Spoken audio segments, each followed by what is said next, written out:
ladies, it's Tracy, licensed clinical therapist, midlife wellness coach, midlife mama, and your unofficial homegirl navigating perimenopause and all that comes with it. Welcome to the first of a six-part series on perimenopause mental wellness. This video is entitled, What the Heck is Happening? Because if you've been feeling mood swings, anxiety spikes, or just off for no reason, I promise it's not you. Your brain is changing. And today we're going to unpack what's happening, why it happens, and what you can actually do about it. What a relief! All right, first, let's name what's happening. Because if you don't know what's going on, it feels like you're losing it. But spoiler alert, you're not. When we talk about perimenopause, most people think of those physical signs like hot flashes and weight changes and sleep issues. But perimenopause mental health is just as real. It often shows up before the physical symptoms. Perimenopause mental wellness refers to the emotional, the cognitive, and the nervous system changes that happen as estrogen and progesterone fluctuate and decline. Those hormones directly affect the brain, especially the symptoms that regulate mood, stress, focus, motivation, and emotional tolerance. Some of the most common mental health changes during perimenopause are sudden irritability or emotional sensitivity, like you may snap at someone you love over something super minor, and then you're confused why that hit so hard. Or you feel on the verge of tears during a conversation that normally wouldn't bother you. Another symptom would be anxiety spikes or racing thoughts. So that's when your brain won't slow down even at night as you're about to go to sleep. You're mentally rehearsing conversations, you're worrying about things that haven't happened, or feeling like a constant low level unease even when life is fine. Another thing is mood dips that feel like a low grade depression. You're not feeling deeply sad, but you feel flat, unmotivated, or disconnected from things that used to bring joy. Getting through the day even feels heavier than it used to. Brain fog or difficulty concentrating, that's a big one. You walk into a room and you forget why you're there, or you lose your train of thought mid sentence. Some tasks that used to feel easy now take double the effort. Another symptom is decreased stress tolerance. One more demand, one more noise, one more decision, one more question. You feel like it's too much and you feel like you're going to snap. Your patience window has shrunk and you're feeling overstimulated faster than before. Rage. Rage that feels out of character. We're talking about small frustrations that trigger big reactions. You feel anger rise quickly and sometimes without a clear target. And afterward, you wonder, where did that come from? Anger always points to something deeper, a boundary crossed, a need ignored, or a load carried alone for too long. So that's just a FYI. Fatigue, that sleep doesn't fix. So you get rest and you still feel tired, you still feel exhausted. That's not tiredness. That's a deep bone depletion that even small, simple tasks that make you feel drained. And then there's a constant thought of why does everything feel harder than it used to? You start questioning yourself, your competence, your resilience, your capacity, even though nothing about your character or intelligence has changed. This isn't a personal failure. This isn't you being dramatic or losing your edge. This is a neurohormonal transition happening inside a very full life. And when no one explains it, women often internalize it as something being wrong with them instead of recognizing it as a real biological shift that deserves understanding and support. Tip of the day, when you notice the irritability or mental exhaustion, don't shame yourself. Look at it as a symptom. Pause, tell yourself, okay, my brain is adjusting, I'm safe, and I got this. A perfect excuse to go to Miami. Now, let's break down why this is happening. I call it the three systems model. We have hormones, we have life load, and we have identity shifts. First, let's start with the hormone shifts. Estrogen and progesterone affect serotonin, dopamine, and cortisol. Those chemicals are in the brain that regulate your mood, your motivation, and your stress. So when your estrogen dips, your ability to regulate emotions takes a hit. That's why things feel more intense than they used to. Anxiety spikes, your mood swings, your brain fog, all are perfectly normal in this phase. Oh, oh, Lord, no, no, no, no, no, no, no, no. I can't believe it. Well, that is just shocking. The second is life load. It's a whole life on your back kind of busy right now in midlife. This season of life often means you're managing multiple roles at the same time.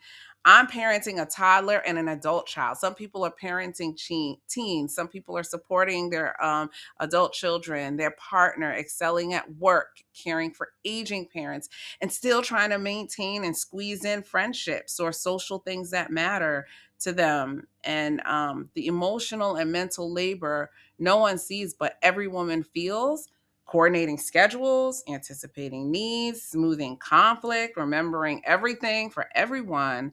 You are the glue, the planner, the stabilizer, and the safety net, often all at once. So when hormones start shifting, your life load amplifies everything. And one small annoyance feels enormous. A missed night of sleep feels catastrophic. A simple decision suddenly feels like solving advanced calculus. And now you're suddenly more emotional.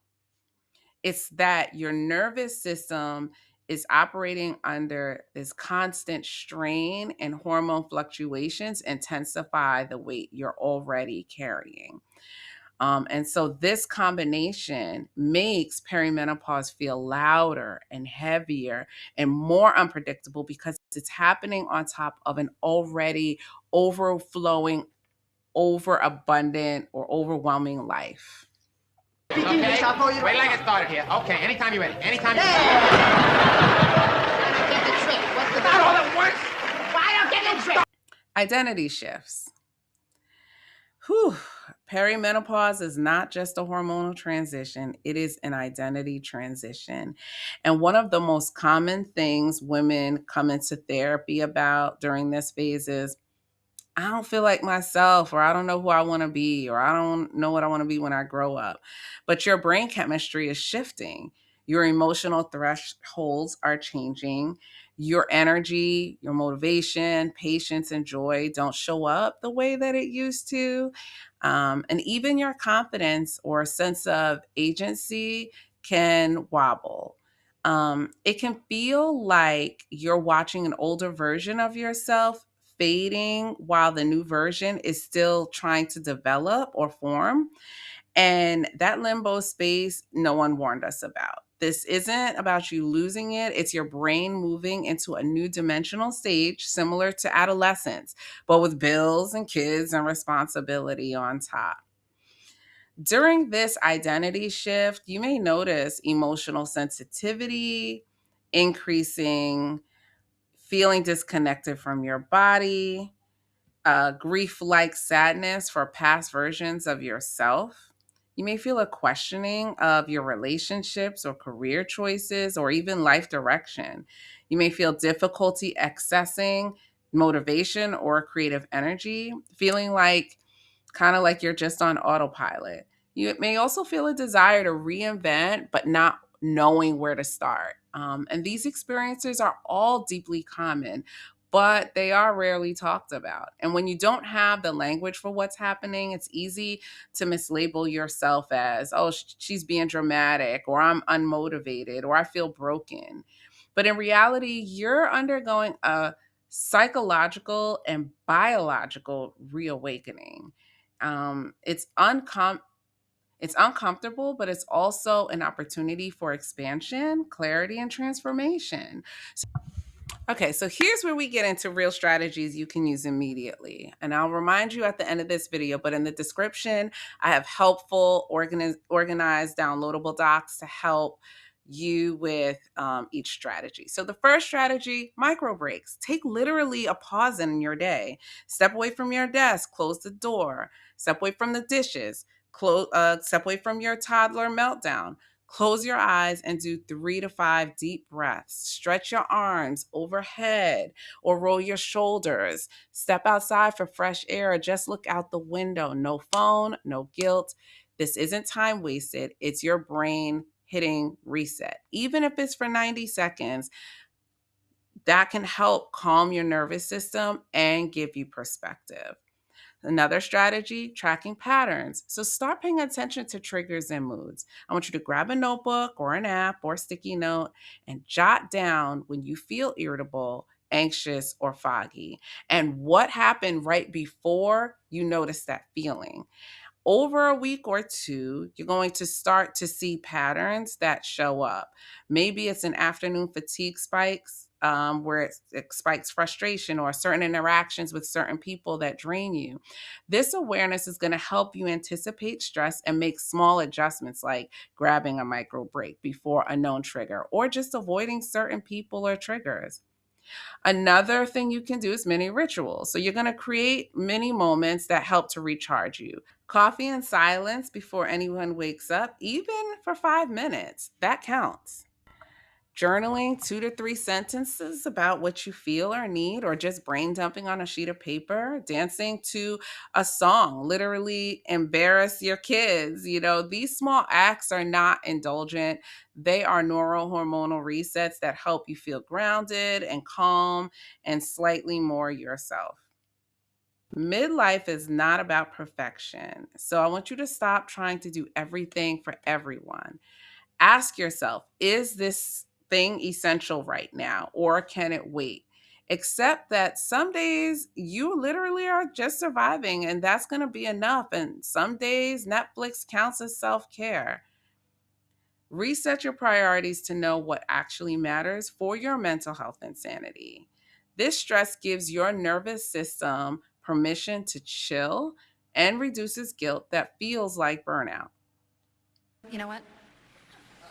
I can't do it. Let's be honest.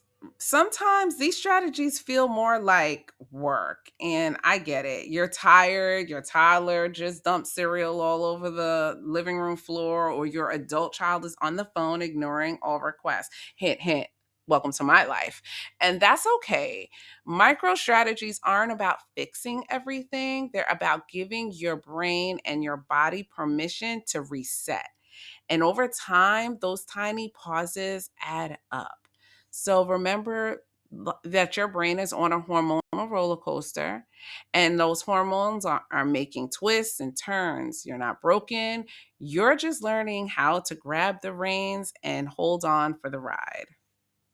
Now, if you want an organized downloadable sheet you can use to hang up as a reminder or take with you to your next doctor's or therapy appointment, there's a Module 1 digital worksheet bundle down in the descriptions that you can download. And each module or video is going to have this. So for this video, it includes a daily mental health tracking sheet, which helps you check in with your mood, your energy, your stress level, and symptoms day by day so things stop feeling random. And over time, you can start to see patterns instead of just feeling overwhelmed. Another sheet is a triggers and pattern discovery worksheet. That worksheet helps you connect the dots between what's happening around you environmentally and how you're feeling inside about them. It's about noticing what's actually spiking your irritability, your anxiety, or shutting down so you can respond with awareness and intention instead of self blame. The third worksheet is a burnout versus hormonal shift checklist. This checklist helps you gently explore whether what you're experiencing is primarily stress overload, hormonal changes, or a mixture of both. And it also gives language to something many women feel but can't quite name. And the Fourth sheet is the nervous system reset cheat sheet. This is a quick reference for simple, doable ways to calm your nervous system when everything feels like too much. It's not meditation. You don't need meditation expertise. It's just a practical way to reset when life just kind of feels too busy.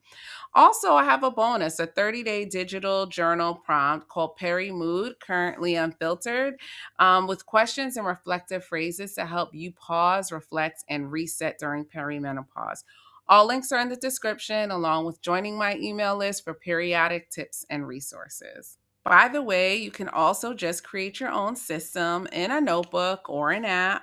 The key is noticing patterns, it's tracking triggers, it's pausing your nervous system when it's needed.